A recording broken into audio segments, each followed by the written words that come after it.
વાવ તાલુકાના સરદારપુરા જોડિયા ગામે વરસાદી પાણીના નિકાલનો માર્ગ બંધ કરી દેવાતા ગ્રામજનોએ આજે કલેક્ટર કચેરી પહોંચીને રજૂઆત કરી હતી। ગ્રામજનોએ કરેલી રજૂઆત મુજબ ગામમાં વર્ષોથી વરસાદી પાણીના નિકાલનો માર્ગ છે તે અત્યારે માથાભારે તત્વો દ્વારા બંધ કરી દેવામાં આવ્યો હોવાના આક્ષેપો કરવામાં આવ્યા છે।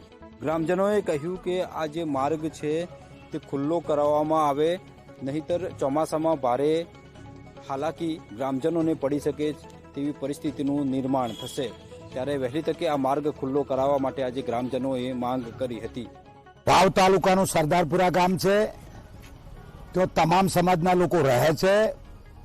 ગોલ ગામના બે ઈસમોએ એક ગામમાં ગૌસ્વામીની જમીન વેચાણ રાખી અને વેચાણ રાખેલી જમીન પૈકી બાજુમાં બીજો જે સર્વે નંબર હતો કેનાલ છે, એ બધું એ કેનાલની ઉગમની જગ્યાએ, જે કેનાલ આથમણી જગ્યાએ છે, એમની જમીન આથમણી જગ્યાએ છે, કેનાલની ઉગમની જગ્યાએ મોટો જીસીબીથી બંધ બાંધી અને સમગ્ર ગામનું વહેણ રોક્યું છે।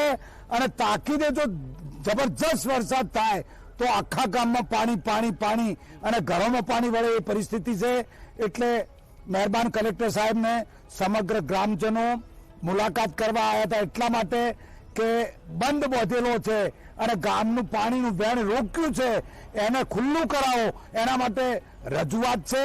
અને તાકીદે જો આ બંધ તોડવામાં નહીં આવે તો ગામમાં પાણી ભરાય, અજુગતો બનાવ બનશે અને ગામમાં ચોમાસાનું પાણી ઘરોમાં વળે એ પરિસ્થિતિ છે।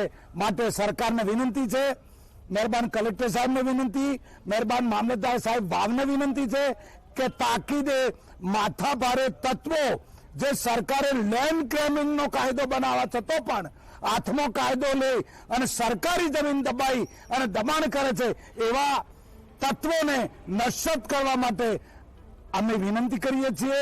અને ગ્રામજનોને જો હેરાન કરવામાં આવે તો આ બાબત બહુ ગંભીર છે। આવા તત્વોને સાવરવામાં ના આવે અને તાકીદે કાયદો એમને લાગે અને લેન્ડ ક્લેમિંગ લાવે એવી ગ્રામજનોની વિનંતી છે।